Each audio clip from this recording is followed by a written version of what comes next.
Now today I want to go over something a little bit different. A lot of you have asked what kind of equipment I keep in my Jeep Wrangler at all times, especially whenever I go off-roading. Now whenever it comes to the Jeep Wranglers in general, a lot of times whenever you take these things out, you're going to get stuck in some pretty sticky situations. So it's really helpful to be prepared for those situations. Now you could run into anything from a broken part to an entirely broke down Jeep to where you're stuck. So with that being said, let me show you guys what I keep in my Jeep Rubicon all the time, just in case I need it. So in terms of what I've got back here, we've got some basic essentials for basically any car. We've got some tools, we've got some recovery gear, and then some more tools basically specific for the Wrangler for situations I've ran into in the past. And then even aside from that, we've got a ding dong, which I'll show you later. Now just to start with some of the basic equipment here, I've got a tire inflator with a little flashlight on it. I've got my OBD2 scanner, that way I can scan any of the diagnostics that pop up. A set of jumper cables, a jump starter that is also able to charge up phones and everything like that. And I do keep all this stuff strapped down just so it doesn't slide around everywhere. Makes it a whole lot easier, that's for sure, especially whenever you're going off-road, going through some crazy obstacles. You just don't have to worry about anything like that. Now this next thing is called the Gerber Ding Dong. What this is essentially a 13-pound sledgehammer, and it's also a breach and entry tool. So if you were to ever roll over your Jeep and get one of your doors locked up to where you're not able to get out, this will definitely help any situation like that. Not only that, if you run into gates, you forget the key for one of your locks, whatever the case may be, this just gets you through just about any crazy situation and saves you a lot of time trying to figure out what to use. Now, the next and one of the most important things is going to be a decent little toolkit. So on this, it's got pretty much all the stuff that you'd need. We've got the different sockets from 1/2 inch all the way down to 1/4. We've got a bunch of different T-bits, and then we've also got a bunch of different normal flathead Phillips, and then we've got some basic wrenches up top. We've also got some different socket adapters, some Allen keys, pretty much every type of Allen key, even the star bits. And then aside from that, you've got the pull-out trays to access all your different socket sizes. And this is basically a kit that can help you with anything basic you're going to run into on the trail. Now, the next thing, and probably one of the most important things whenever you're going on any off-road adventure, is going to be your recovery gear. So this is my recovery bag, and the first thing I've got is a 30-foot recovery rope, and that will definitely come in handy whenever you get stuck. I've also got some axle shackles. Then we've also got a soft shackle, which is definitely going to help with that synthetic rope. And then got some D-rings, another axle shackle, some more D-rings. Then I've also got my original recovery chain. So this is about a 20-foot chain, and obviously just an old logging chain. But before I started using the actual recovery rope, I used the chain for everything, so I figured why not keep it around. I've also got my original toolkit I used to carry in my TJ, so it's got a lot of the stuff that I've found out I will need if the Jeep messes up. Everything from a crowbar to a sand mallet to certain size Allen keys that are a little bit different, to a little kit of different pliers, different sizes, wire cutters, everything like that, normal hammers, bunch of zip ties, bunch of specific size wrenches, of course a bigger, smaller screwdriver set, and then even a tire pressure monitor with a valve stem repair kit too. So I've got some extra valve cores there, the tool to take them in and out, everything like that. And last but certainly not least, for back here anyway, always got to keep some paper towels with you, and I keep a little shake flashlight rolled up in it. With paper towels, you can use them for a lot of different stuff. You can start a fire, you can wipe your nose, or you can go use the bathroom. So toilet paper out in the woods is invaluable. Now, in terms of what I keep in the back, it's some of the stuff I need to get to a little bit quicker, just like a machete, which a machete on the trail can definitely save you a lot of time. And if you don't have an electric chainsaw with you or a gas chainsaw, this is going to be something you're going to use a lot. And then even beyond that, I've got the high lift jack. So if we ever run into a situation of actually needing it, we've got the high lift jack, and it can definitely come in handy in more ways than one. I like to keep a bunch of different ratchet straps too.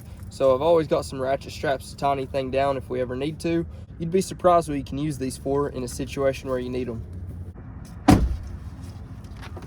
Now, something I keep with me whenever I'm actually going on a real trip or anything like that, especially an overland adventure, is going to be a 72-hour bag. So the whole purpose of a 72-hour bag is to be able to essentially live off of whatever you have in the bag for 3 days. If you don't have any help, you can't get out, any kind of situation like that. In this first little compartment right here, I keep everything for first aid and everything like that. Got ace bandages, got EpiPens for me since I'm allergic to some things, got a fire starting kit, got some extra clothing, also got some braces if you break your arm, and then a bunch of different medication that you may need.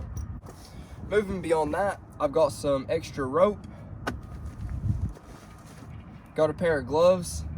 Now, one of the things that probably stands out the most is going to be the Ronnie conversion. It's the MCK that I use for my Glock 19. I keep the Glock with me all the time here in the Jeep. So if I ever needed to in any situation, this turns that Glock 19 into a carbine. That way you have a little bit more control, a little bit more accuracy, and it's pretty cool setup. And then of course a 6-hour optic on that. In terms of navigation, I always keep a Garmin right there. That way, in case I do need it, this can give you access to basically any trails, any maps, of course, any actual roads. That way, if you get stuck in a situation where something's not working, still got this to rely on. That way, I can definitely get out of whatever situation I've got myself into. Of course, a charger for that as well. Now, on each side of this bag, it's got some extra compartments where I keep a police scanner, and then also things like a life straw in case I need it to actually filter out any water. And on the opposite side here, I've actually got it set up to have some extra water. It's just pre-packaged water that comes in like the little bags. And then I've also got some things like protein bars, oatmeal, things to get you through a sticky situation. I like to wrap up some oatmeal in case I was to ever need it. You can just heat it up with a normal canteen and you're good. Then I've also got some dry bars that you can keep. And this feeds all the way back to the Camelback. I believe this Camelback is 2 liters, so that's enough to get you through for a little while. Now when you dive into the actual main components of this bag, you'll see what I pretty much keep. If I'm taking this bag, I'm definitely gonna have my Glock 40 MOS as well. It's a pretty large gun, can take down anything in North America, so if you run into any critters, it can take care of you. This is a holster for that. Then I also keep some extra ammo, some extra magazines in there.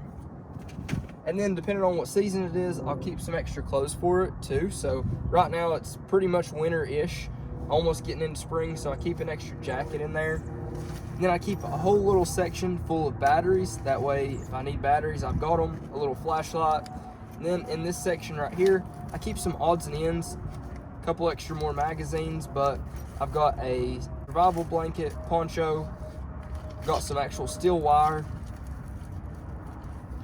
rolled up duct tape, and then some more all-weather matches. Then whenever you look at this section, you can see right here, I actually keep a little fishing kit. So this little fishing kit can definitely come in handy, and it's also got a lighter in there as well.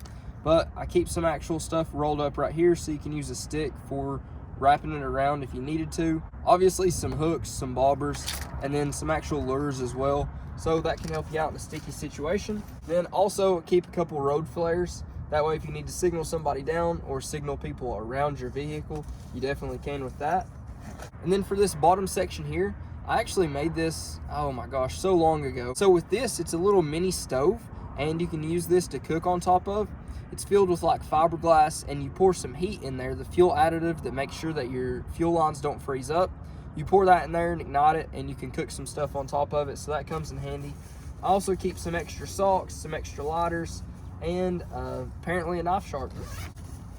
I keep some extra wraps and some extra cord in this. And then I also keep the military shovel just in case I need it, which these are lifesavers whenever you need them out on the trail. And you can keep them sharpened as well. That way you can use these as a cutting blade, and they've actually got a saw blade kind of on the side. And then I also keep a little skinning kit. So with this, it's easy for fish and obviously a little bit bigger game. And then aside from that, it's almost got like a little hatchet. That way you can cut down any firewood or anything like that you need with it. So that definitely comes in handy. Now, aside from all that stuff, if I am going out into bear territory, I definitely like to know I'm going to be safe. So with that, I carry the Glock 40 MOS. And with that, it's actually a 10mm. You can tell just how big it actually is.